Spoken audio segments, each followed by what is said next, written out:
Hi, everybody. My name is Erin Cloud. I use she, her pronouns. I graduated from Emory in 2005. I was a double major in Spanish language and dance and movement studies. I also minored in political science. I am now a co-director and co-founder of an organization called Movement for Family Power, which is a Black liberation, Black feminist organization that works to end the policing and punishment of families. I currently live in the Bronx, which is Lenape land. I am proudly from East Baltimore, so I go a lot between Baltimore and the Bronx. And I also am a mom. You might hear my kids are coming in right now from school. I'm a mom of two little kids, age 5 and 6. They're going to be around us, being a part of this interactive conversation. And I will kick it to you, Snehal. Thank you, Erin. Hi, everyone. My name is Snehal Desai. I am my pronouns are he, him, and I'm the producing artistic director of East West Players here in Los Angeles. East West Players is one of the longest running theaters of color in the country and the oldest and largest Asian American theater company. And we are in the middle of tech for a musical, so I apologize if there are weird sounds or you hear the orchestra in the back. Yeah, I'm so glad to be here and to see, Tom and I know each other, as well as, Lisa was also a professor and instructor of mine. So. Hi, everyone. I'm Jessica Moore. I graduated in 2006. I majored in dance and journalism and Italian studies, and I minored in music. And I am coming to you from Aspen, Colorado, where I am the director of marketing for the Aspen Music Festival in school. So it's about 4 o'clock in Colorado, so I'm still at work. So these are a little bit of the offices and the scenery behind me. Awesome. Thank you so much, panelists, for taking time out of your day to be here and share your experience with everyone. And thank you, students, for showing up and being here as well. So I have the first question for our panelists, and anyone can take this in whatever order, but how and why did you decide to major in dance or theater or X? And looking back, what were some of the most important courses you took or experiences you pursued related to your major? I don't know that I really actively decided to major in dance. It just was a given. I started dancing when I was 3 years old. It was something I always did. And, very, very much in ballet. I was a Royal Academy of Dance student. So it's what I did. And so I didn't really picture a college career in which I would not be dancing.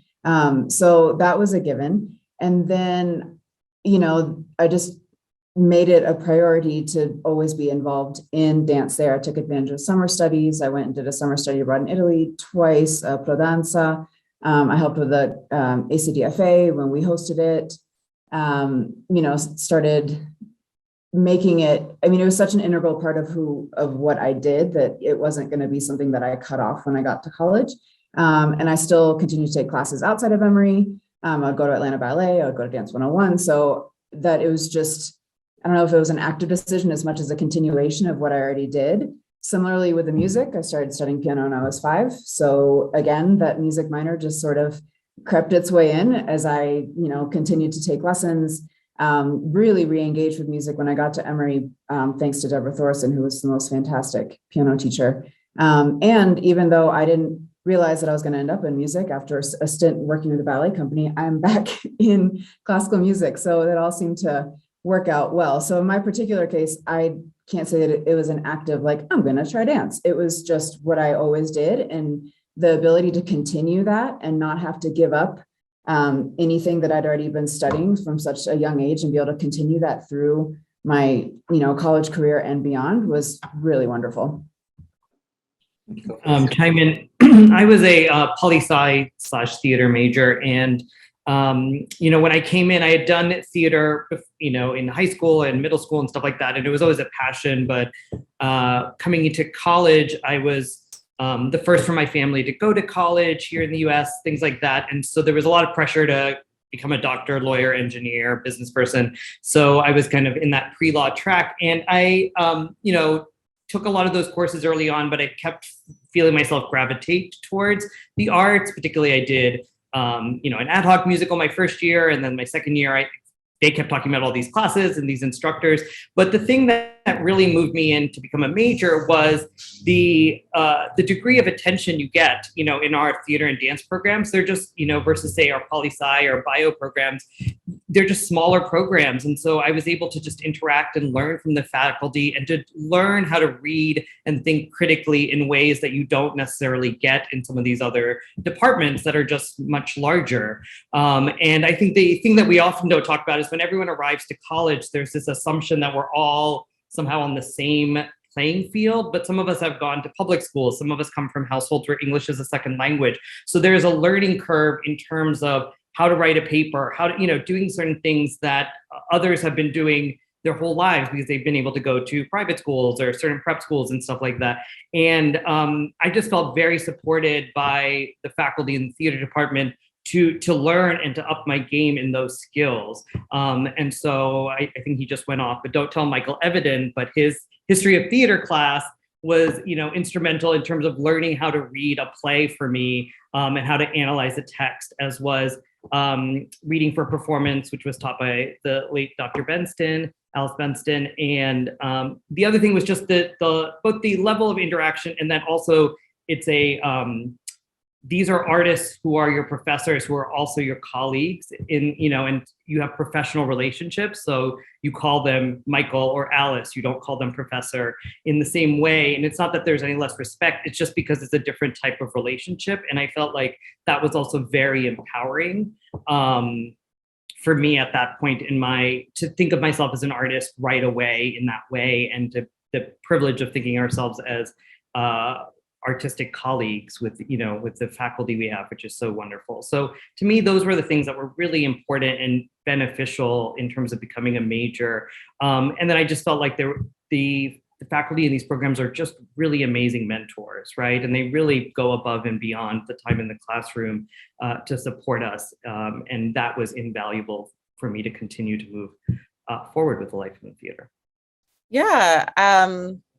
Thank you so much, Nehal and Jessica. I really resonated a lot with what Jessica was saying. Like, it just wasn't even an option for me not to dance. I looked at schools that had dance programs. And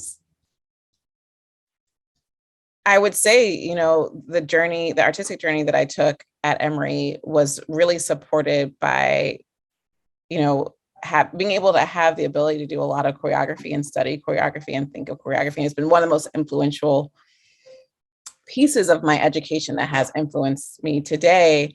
But, I would really say, like, it's hard for me to really think about it any other way because it really wasn't a choice. I think, experiencing art just was never really an option for me. It was just it was a lifestyle. And so, I think what was most influential was, like, I just feel like Lori's on this call, like Sally's on this call, Anna Leo was my, mentor. Like, there's people that was part of my family, people I still talk to, people who I still follow on Facebook and Instagram and chat with, right? Like, I felt like it doesn't even feel like quote unquote education in this like box type way. It was really just like this part of my life and part of my family that continues to be a part of who I am. So it really resonated a lot with me with what you said, Jessica. And also I'm just kind of like, I don't really know the answer to this question because it's just kind of like integrated as a part of like a secondary family in my life now, if that makes sense. Yeah, thank you all for those really wonderful answers. I think some really, the departments here are really, especially the theater and dance departments, are really personable, really personal too. And I think that it's definitely was my experience too. And it looks like Julio's too, based on his agreement. Going from the start of your Emory career to the end of it initially, in your final year as your various majors, what was your thought about what was coming next for you? Did you have any idea of what you were going to be doing after, what your next steps would be, particularly your first steps after graduating, and how did you end up taking those steps? So sure, I had an idea of what I was going to do after I graduated. I was going to go to the Peace Corps, and then I couldn't go. And then I had no idea what I was going to do.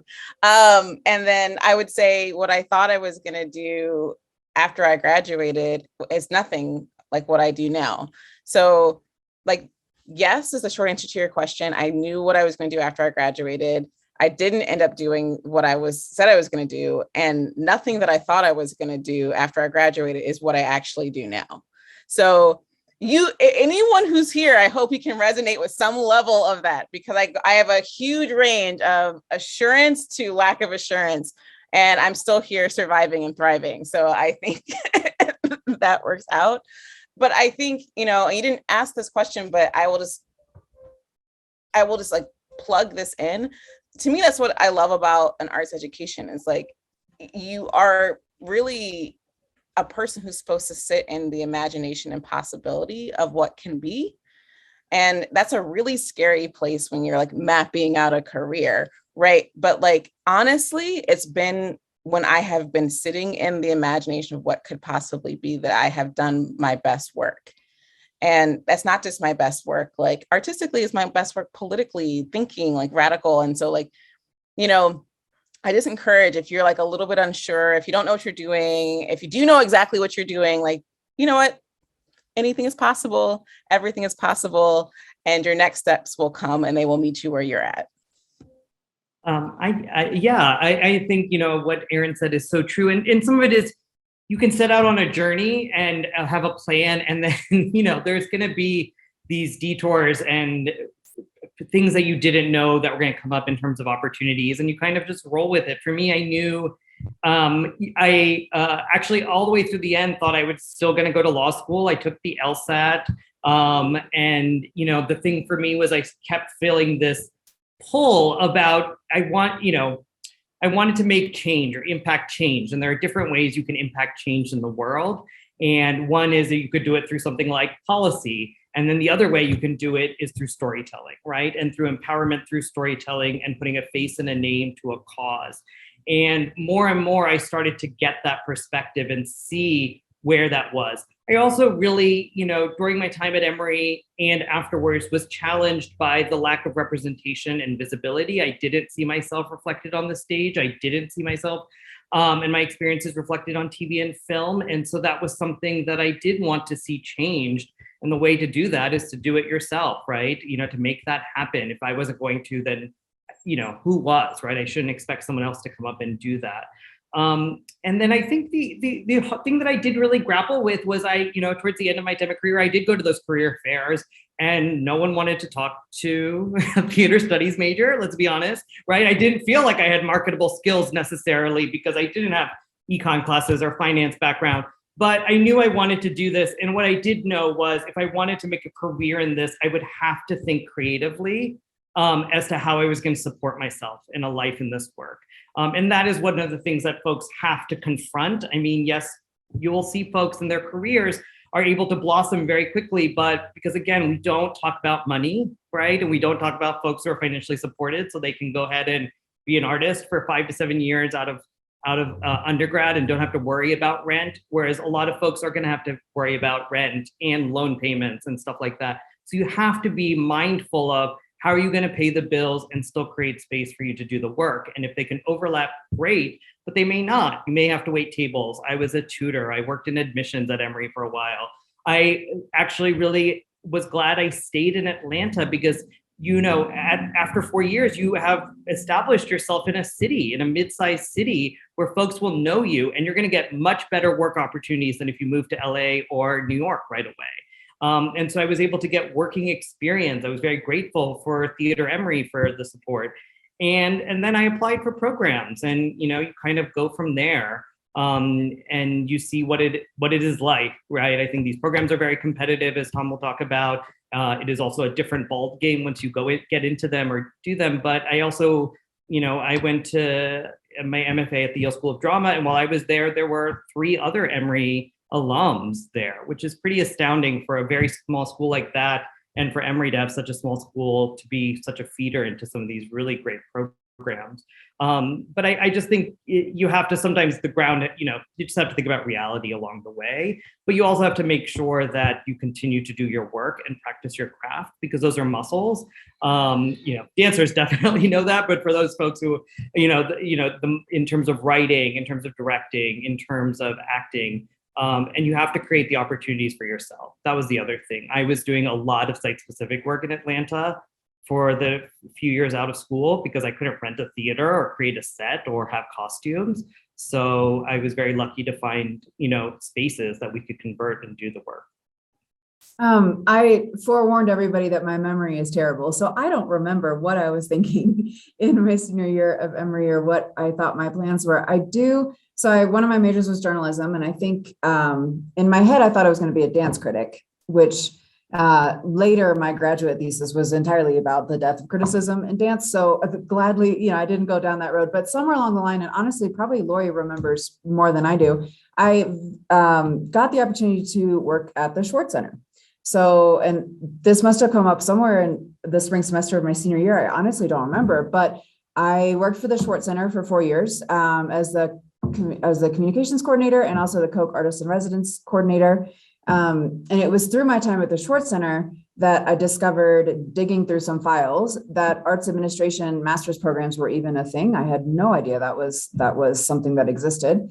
And so then that sort of I was already doing arts administration in the Schwartz Center, and, sort of like Snehal said, in this nice sort of safer environment. I'm from Atlanta. I, was living at home in order to save money, which ended up being great because when I moved to New York, I had to use all that money to fund my living expenses in New York. But I had that time I was dancing with George and Stave Dance and, still connected to this campus that I actually grew up on.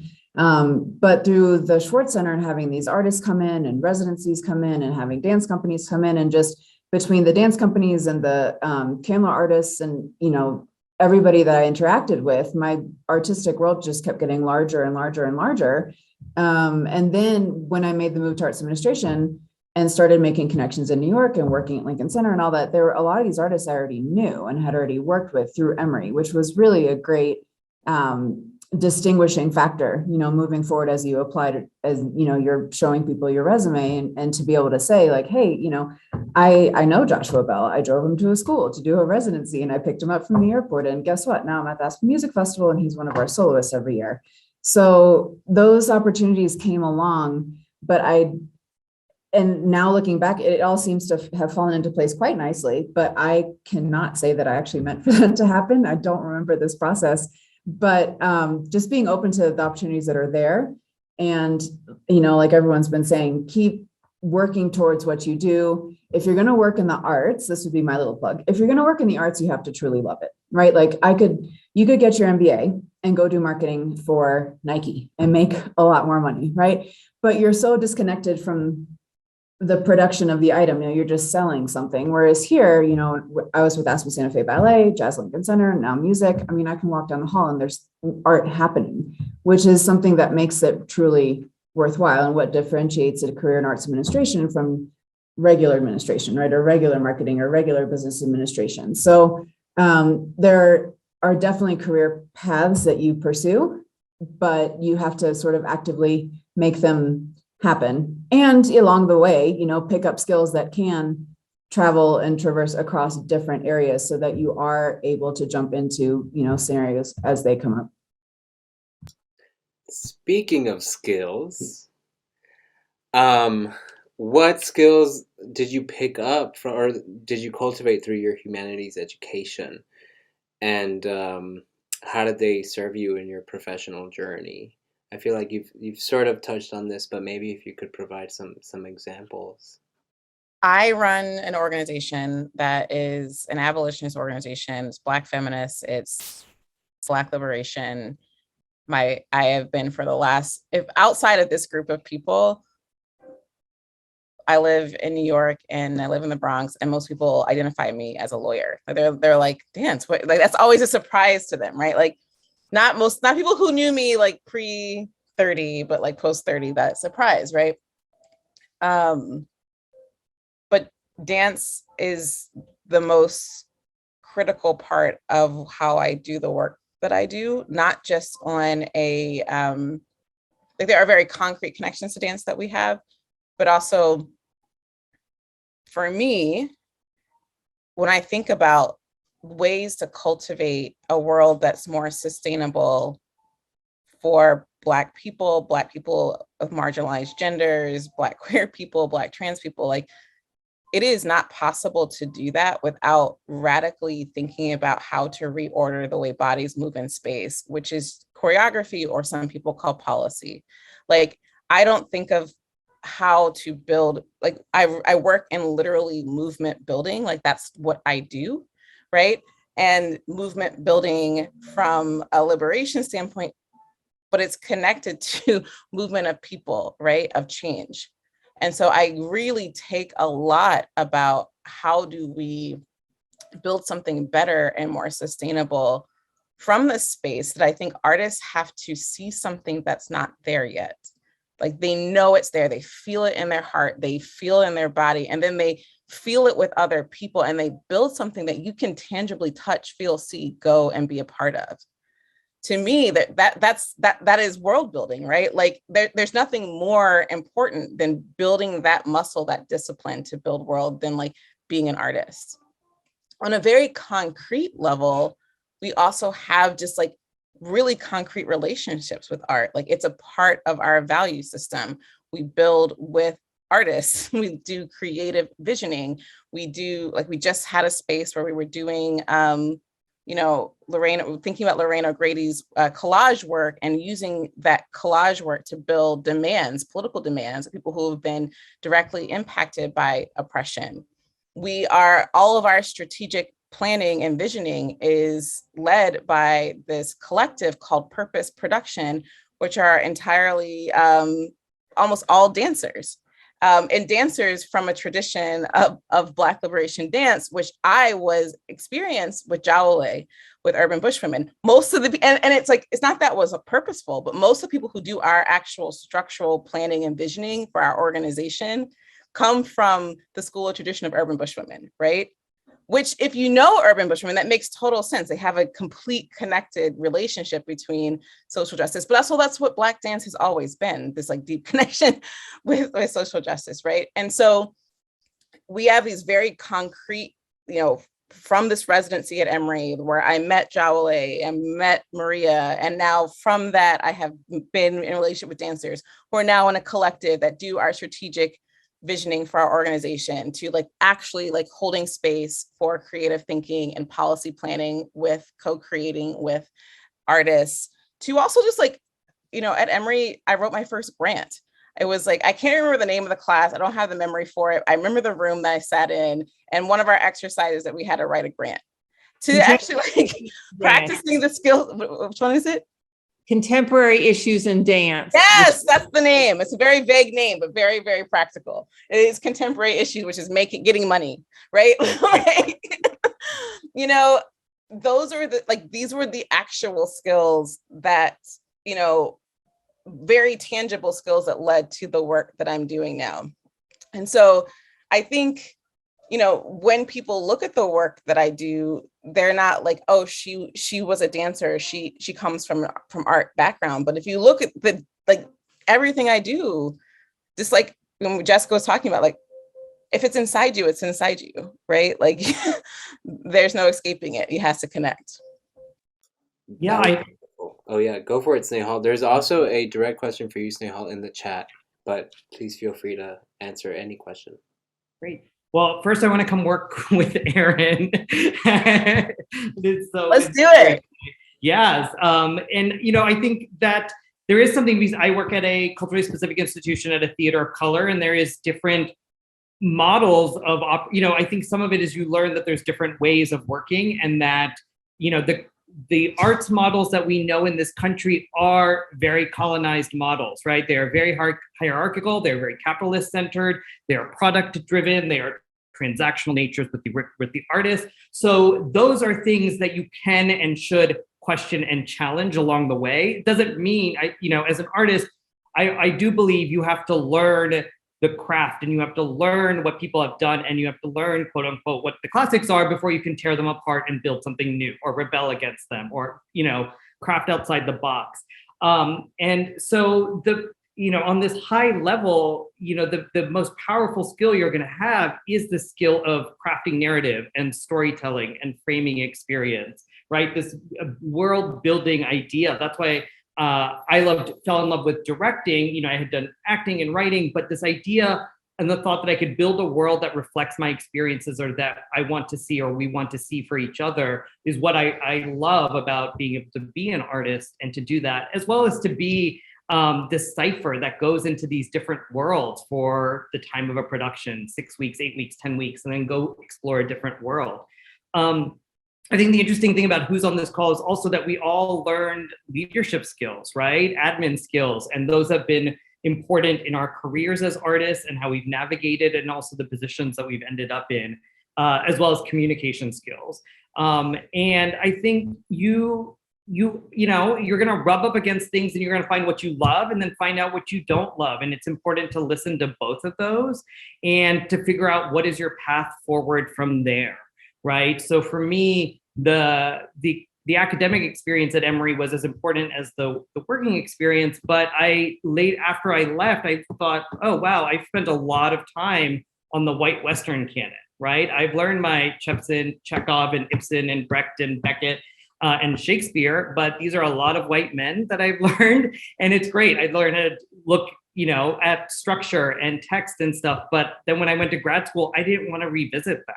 And so I really had a hard time, and then also challenged that program, and then ultimately realized I had to do my own thing, right? That there are going to be academia set up in a certain way and revere certain things, and you can either work within it or you can challenge it and break outside of it. And I think the thing where that was valuable was the artists. I think Jessica was talking, the artists you meet while you're in school. I think Emory brings amazing folks. And so, my first time interacting with David Henry Wong was at Emory, and now, I've been able to work on world premiere works of his. I just was texting with Robert O'Hara, who's here in LA for Slave Play, which was on Broadway. And, I've connected with him 20 years ago at Emory when I assisted on a reading for Brave New Works. And those relationships keep, and those are the folks that are going to become both your colleagues and your mentors in life. And so I think that is the other thing that is really invaluable during your time, is to find those folks who, when they are on campus, whose work and career you admire, to get that time with them. And Emory is still a small enough school where anyone will introduce you to someone else, right? Or you can run into them in the hallways. And that stuff is priceless. Yeah, I mean, I think just sort of more practically, I think the skills you learn when you study an art form, especially when you've, studied it for a very long time, or you've decided to really commit yourself to it. Not only, obviously, are you able to think creatively, or at least you flex that muscle a little bit more than the average person might. There's also a, commitment to precision, to like the beauty of line or sound, to getting things right, to the discipline of perfecting something, and that translates into an office. Like you very rarely are going to find a dancer or a musician or someone who's not turning in impeccable work, because that's the standard that you're held to, right? And that's the way that you have been taught to work, which translates beautifully in a collaborative environment. You're working across departments. You're working to put on events, you're churning out, press releases and publications and whatever. And it all is done, not only to the standard, but above and beyond, right? Because that's how you're trained as a dancer, as a musician, is to always go above and beyond, and to always make sure your work is, not just okay, it's something that's worth presenting. And I think that ability, it seems sort of natural to us in a way, like you don't really consider like that you're doing anything more than anybody else is. But then turns out when you get outside of the sort of similarly minded arts people, that it's not that common. So you come into an interview and you have all these examples of not only, your written skills, but you were balancing all these rehearsals and these performances and all your course load and you're investigating this project, and you were doing this, offsite, installation. These are incredible, just organizational and calendar management skills that a lot of people just don't have. And that's something that's baked into our process and something that really gets ingrained at you at Emory when you're sort of left to your own devices as a college student to organize your life. But if you're in an arts program, and like most all of us are not only, double majored and minored and all that, you have to learn very quickly how to prioritize your time and how to, see everything through to the best possible, end point. And that is an invaluable skill that will translate to any work environment, no matter where you go. I just wanted to respond to the question in the chat, if that's okay. Thank you, Jessica, for that question. I feel like we do, again, it depends on where you end up. And I think the interesting thing is, for my career, how I ended up at East West Players was that poli-sci social justice side of me never went away, right? And it was trying to figure out how to find a place that was a home that dealt with both of that. And what was interesting for me artistically was that I spent time in New York and I wasn't connecting because I didn't know, one of the things that didn't happen in New York or in grad school is we didn't talk about audience or community or who we were creating this work for. And so when you're creating work, particularly in a place like New York, it's oftentimes a rarefied theater community, right? It's people who go to theater 3 to 5 times a week. And oftentimes they're sitting there and they're saying, impress me. And I was like, who are these people? What am I trying to talk to them about? What are the issues? And it was when I was actually in San Diego at the Old Globe, and then I came up to LA at East West that I found a organization that sits at the intersection of social justice and the arts, right? And that was where I found out, oh, I know who my community is, that I know who the community that this theater serves and what they're trying to do and what mark they're trying to make.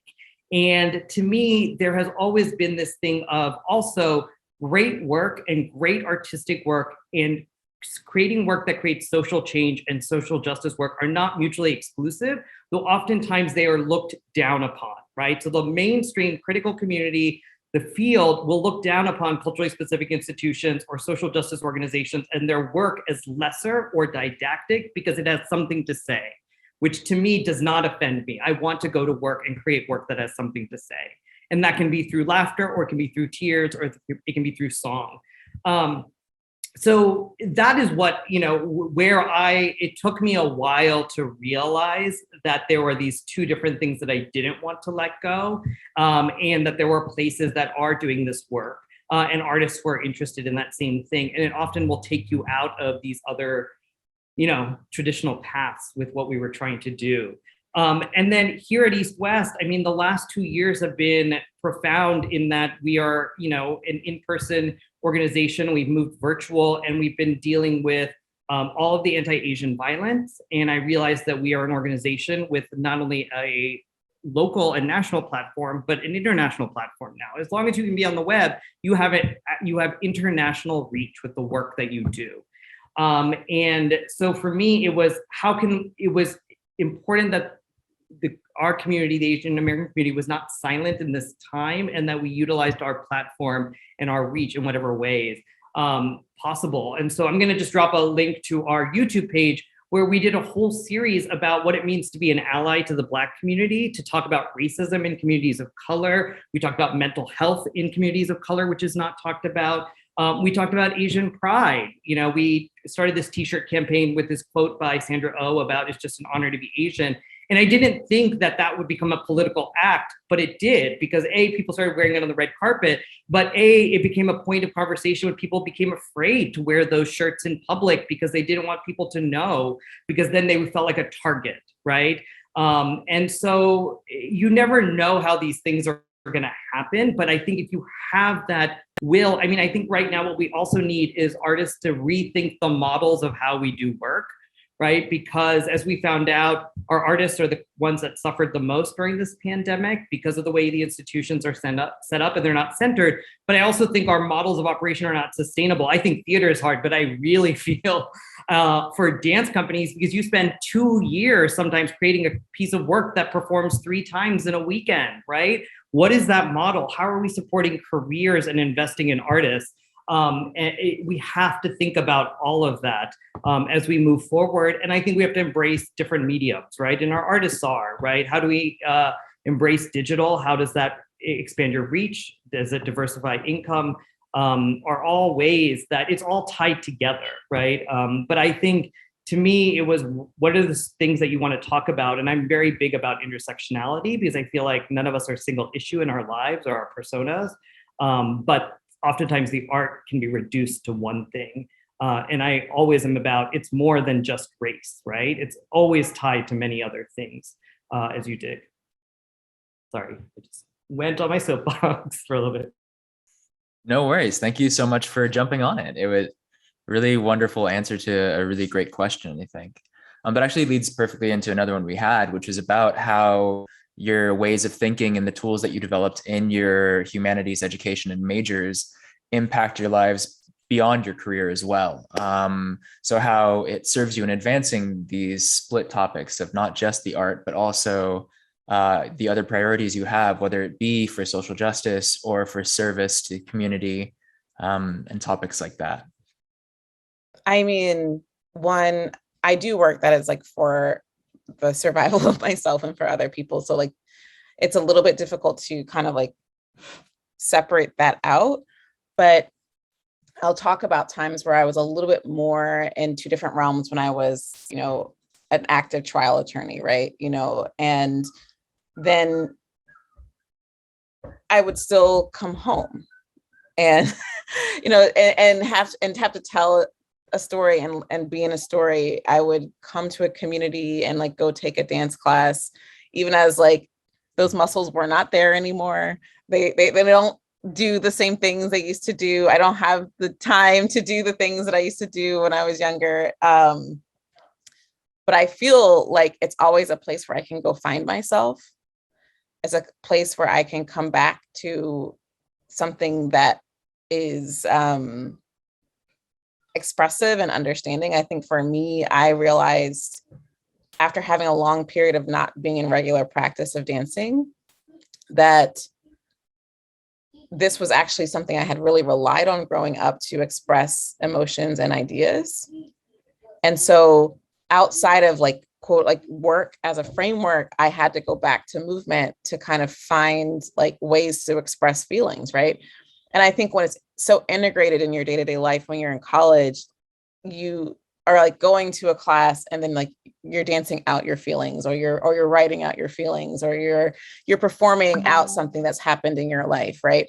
And you're not actually always connected to this being a space to help you work through something or help you see something. And then as life becomes a little bit more contained and a little bit more contained and a little bit more contained, and really separating out your art from like a work, or art from something that like people start to really exclude art from day-to-day life. For me, I really had to work at integrating it back again, not just from like a work standpoint and like a vision standpoint, but really from a place where I just like, I needed that space to communicate again. I needed that space to like express. I needed to like, my body was used to endorphins, right? It was used to moving all the time, right? And so I may not be great at it anymore, but like I had to go and find that for myself. And that was not something I was actually prepared for. I did not realize that was what I was going to be like when I was almost 40 years old, because I didn't realize how much that physical space took in me and was a part of the first 25 years of my life, because it was just so deeply integrated. So I would say outside of my work and my career, it had to be a purposeful journey to find its way back, because I had to take the time to really to work at it. to work at finding art outside of those spaces that did not include it, which is why I think my work now that I am my own boss is so much more integrated, right? Because a lot of nonprofit legal models, policy models choose to silo it out. And I think it really thwarts our ability to do good work. I would follow up on what Erin said. It's really interesting, and I didn't realize it until you said it, but yeah, when you're no longer just like getting to walk to the dance studio and take class all day, I mean, you have to make an effort. And even working in arts organizations, I watch professionals do it all the time, but I don't get to do it that much. And it's great. When I was with Aspen Santa Fe Ballet until November of last year, and then ASFB did not survive COVID in its full form, so I moved over to the music festival. But the beauty of that was I could walk down to the rehearsal studio and watch, the dancers learning brand new choreography by, Yorma Elo, who just come in from Boston Ballet, or Cayetana Soto just from Spain. And I'm sitting there in the door and like my muscles are just like screaming to jump in. And I'm just like waiting for the day that clearly they're like, Jessica, we need an extra dancer, come on in. And that never happened, but we did, we'd have adult ballet class, and one of the dancers would teach class once a week, and I would help teach every once in a while. But since COVID started, I have not taken a ballet class, and this is the longest I've gone in my entire life since I was 3 years old, and it is driving me batty. It's a completely different feeling. And, when I lived in New York, Alvin Ailey was around the corner, Steps on Broadway was on the way to school. I could take class whenever I wanted. I'm now in Aspen. We have beautiful skiing and hiking, but the dance company was it. Like, it's not like I'm going to the studio down the street. So sort of to Lori's question of like, with all this organization, all the things you're doing, where do you find that time for self-care? You have to find something that, isn't necessary, that is going to fulfill you in the same way. And obviously, luckily I get to still work in the arts. I still enjoy performances. I got to take one class on stage with this new dance company that's starting, and it just made me the happiest in the world. And I was also very glad there were no mirrors around, so I could not see how terrible my extension has gotten at this point. But if you're sort of like I was saying before, if you're going to work in this field, then the field itself has to be fulfilling for you, right? It's not exactly like I go to my job and then I leave my job and I come home and now I have self-care time. Like, it's all one thing. So yes, work is work, but it's also engaging and interesting. And it's, you're promoting performances or events that you're really, you can't wait to go see. Like, that's all something that makes you really excited. And then, beyond that, if you're not able to go take a dance class or, go find a piano or whatever it is to express yourself that way, there's other things that you can do to fill your time. My side gig, I've replaced dance with CrossFit. I'm one of those crazy people. And so now I'm one of the owners of a CrossFit gym. And so I spend my time throwing weights around. And there's a real technique to that, which somehow is very similar, like just turns my brain on the same way learning something new in dance did, although definitely not quite so beautiful. But you find what interests you, but also, I think most importantly, with this particular line of work, you don't get that clean separation of like, I go to work and then I come home and then I start the things that I enjoy. It's all one thing. For anyone who once majored in theater studies, I'm a freshman. I am passionate about acting and performing, and I'm planning to double major in chemistry and theater studies. Are there any suggestions or anything I need to be cautious about? It's a great question. I mean, I think it's you should, carve out the path for you. I found it helpful to kind of stack one major and, kind of almost get it out of the way and then focus on the other. But you should really look at, those are two very intensive majors. So I think you should look at what those balances are, what those requirements are, and then also connect it to what are your future long-term plans. So if you're wanting to do this because you're pre-med and it means you're thinking about the MCAT and all of that, you're going to want to look at kind of the full calendar of the 4 years and the planning in terms of that, as well as, what courses have to follow each other in sequence. But I would, definitely talk to your advisor and definitely talk to folks who have gone through that specifically. And then see what works for you. I found it always helpful to have, I needed a little left brain and a little right brain every time.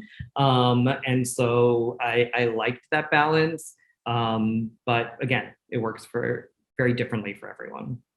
Yeah, sort of to jump in on that point too, as also a theater major, I ended up like jumping between 3 majors when I was studying, like the theater, music, and computer science for a large part of the time. And I found that a lot of the time the advisors too would give me different advice because they'd all be thinking about my path in that particular major too, in that particular career path.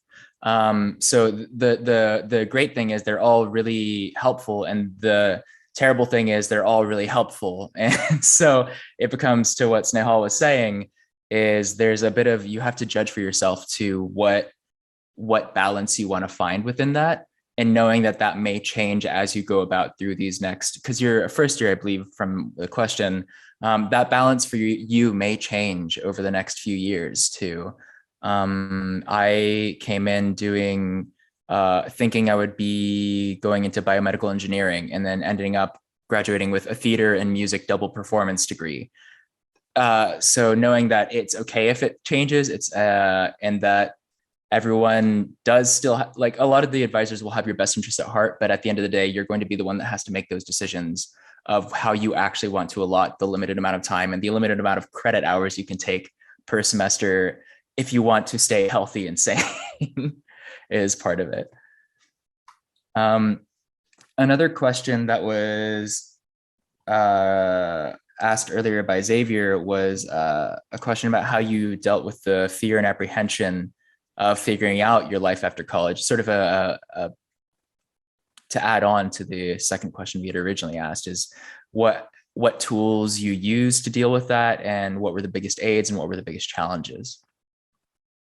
I don't know, it's a hard question for me. I didn't have any money. I didn't come from money. So the biggest tool was like having to pay my bills and surviving. And I'm being honest about that. So like I think that had to hustle and get jobs.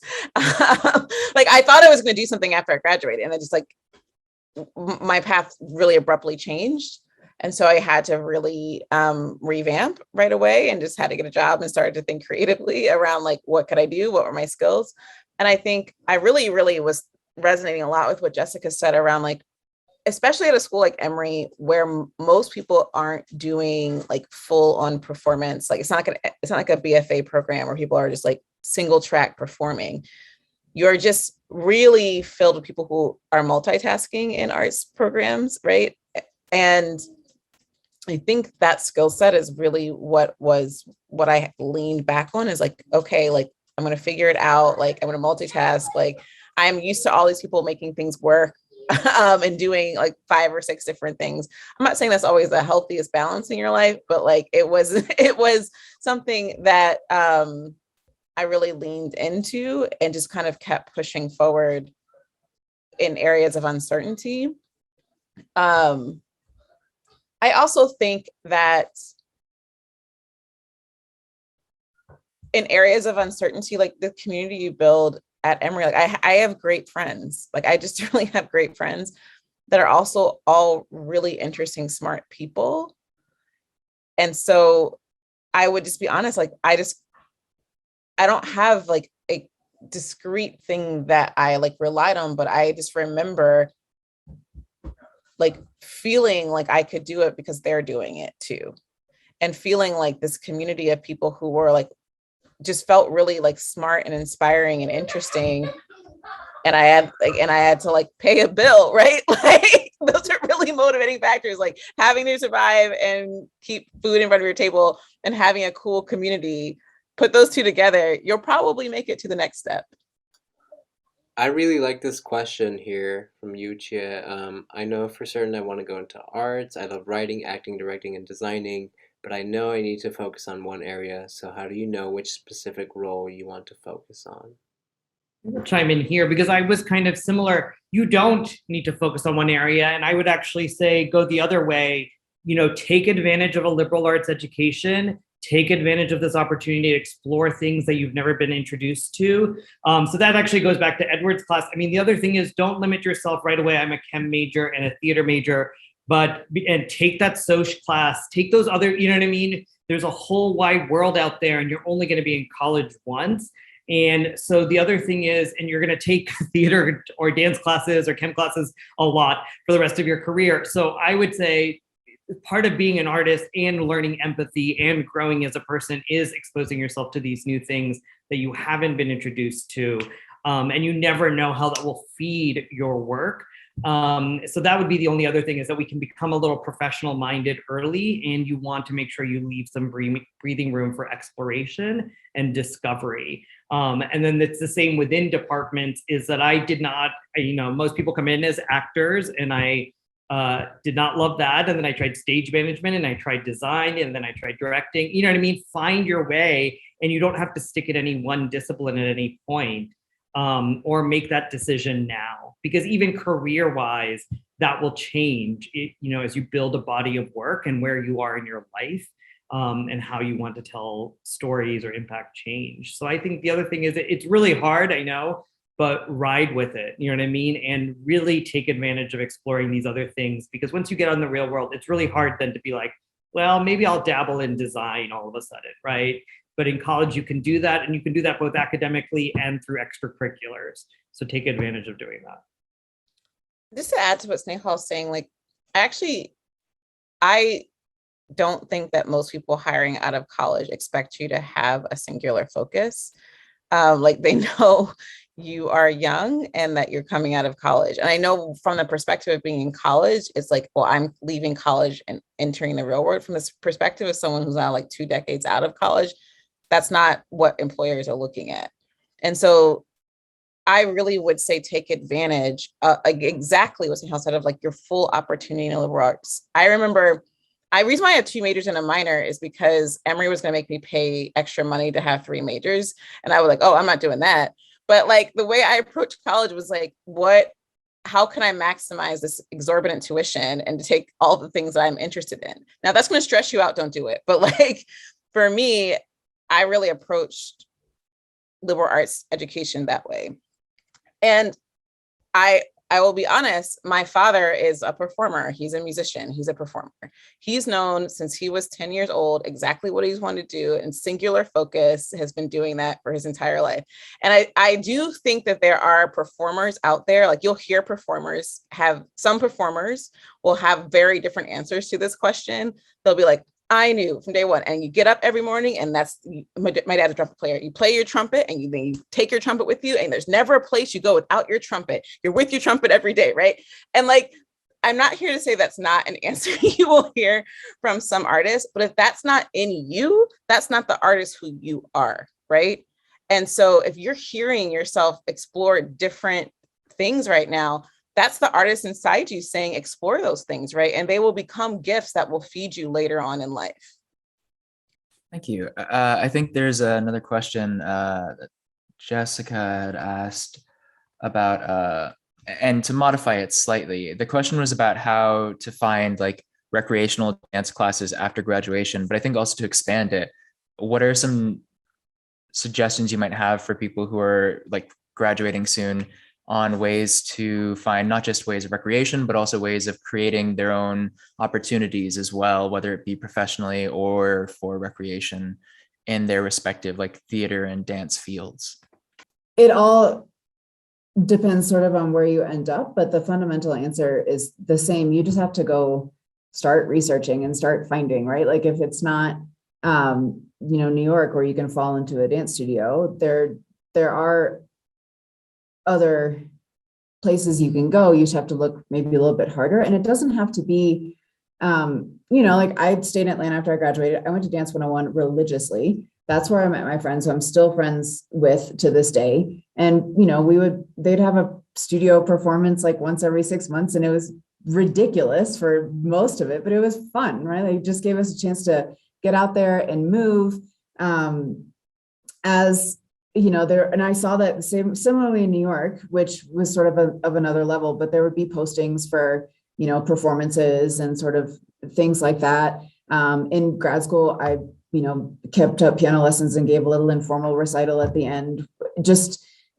But you have to make it happen. It's not, like Erin was saying, it's not going to just be part of your day the way it is at Emory. You have to find it.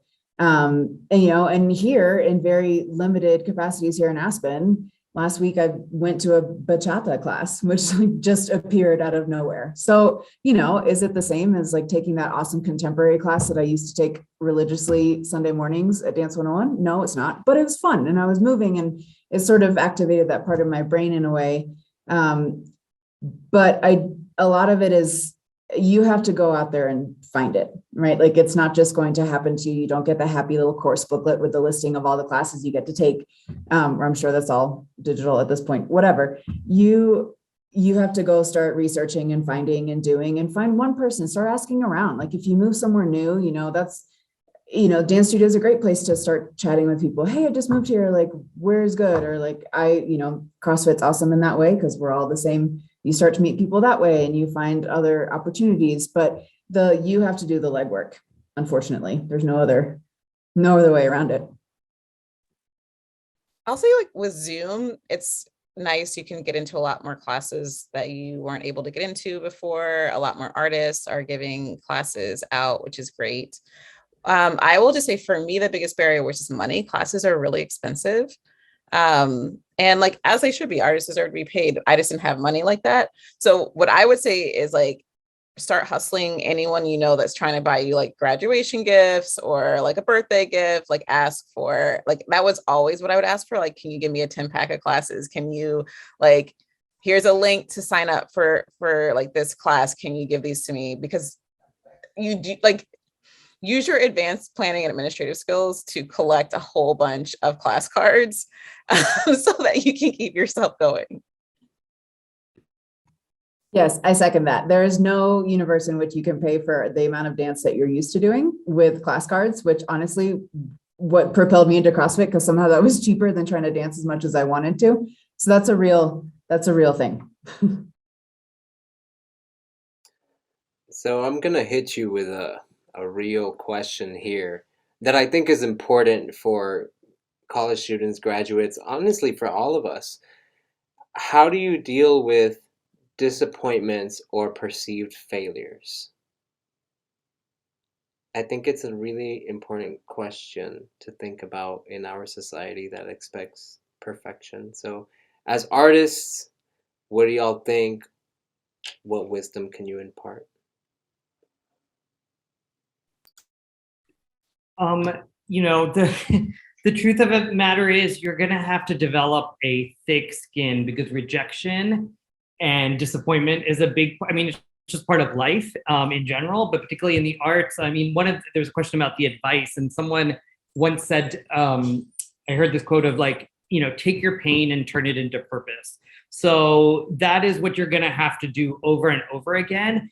And it's, as much as it's about skill and craft, it is also about perseverance to have a career, right? Because everyone's going to have their own journey and everyone's going to make it in a different way. What you can't do is enter this competitive mindset where so-and-so is, already doing this and I should be there, but I'm not. Because as we know, people's careers, everyone peaks at different times in their artistic journey. And the thing is to be at that right place in that right moment. And it may happen when you're 25, it may happen when you're 45, it may happen when you're 70.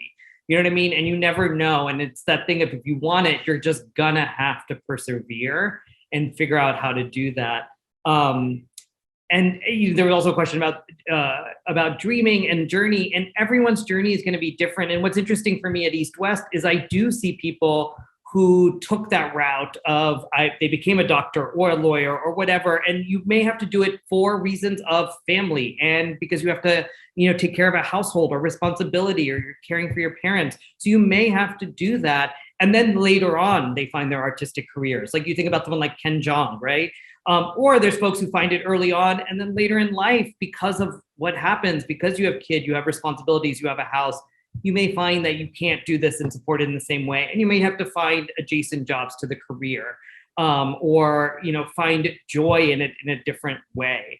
The other thing that someone once reminded me is that at every point, there is going to be people who are gonna mentor you and are more experienced and knowledgeable, and then there's other folks who you are more experienced and knowledgeable though, and or you've had the privilege of having classes and things like that. And sometimes the joy is learning from folks, and then sometimes the other joy is from teaching those, right? And I remember I was really having a hard time, and I taught this class to like middle school, elementary kids, like an acting class for Fulton County Arts Council.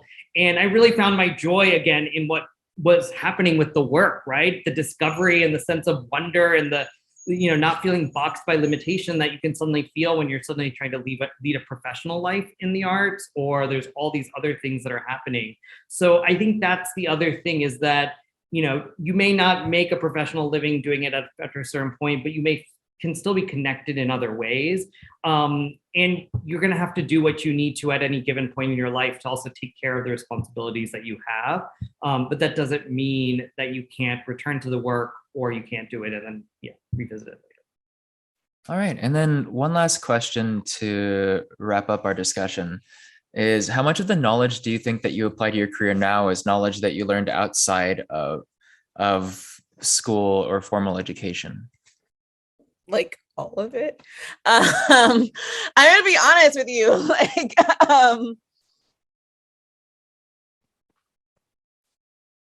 I do work about Black bodies, Black motherhood. That's the center of my work. That is not centered in any curriculum I've ever experienced. And so that work has and I mean that in like a really specific way. Like, I've had to read so many books outside of school. Like, I've had to read so many books outside of my career. I have to go to political education outside of it. Like, I don't just mean that in this, I've learned about myself through the course of life. No, I've had to read and learn about the experience of this, body outside of a formal education.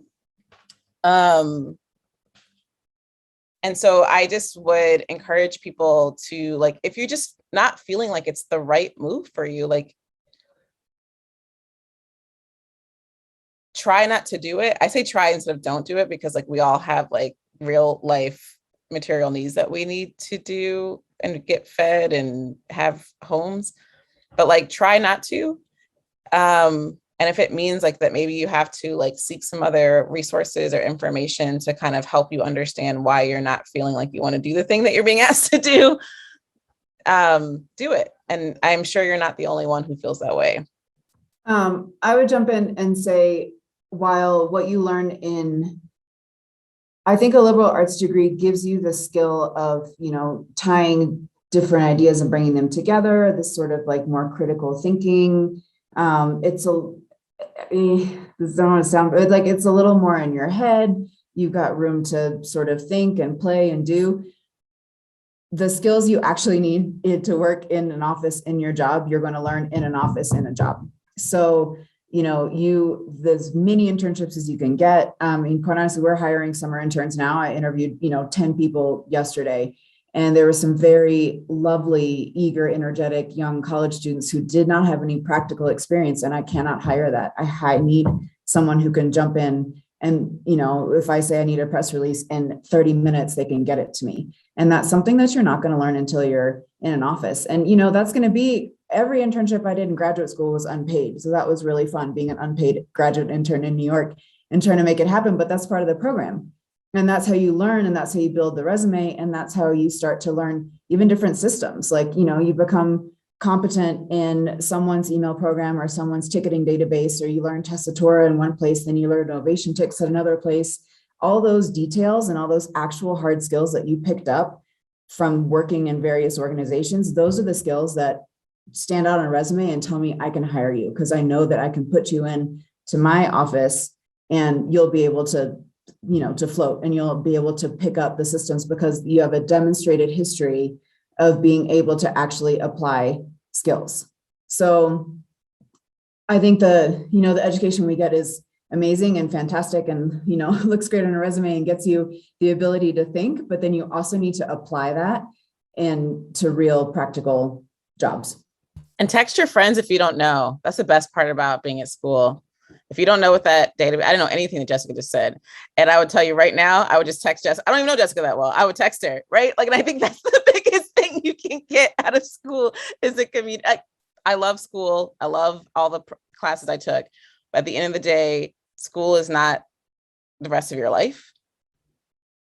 And that's actually a really awesome thing that it's not the rest of your life. Like it's an opportunity to really experiment, learn, like take this time and enjoy it like it's not the rest of your life too. And like when there's some hard facts of things that you got to do that no one ever taught you, you got it. We didn't know everything. We didn't know any of these things that we're talking about today the first time we had to do them. And you got it. It's fine. We're here. You can email me. I'll put my email in the chat. You can text somebody. We'll let you know.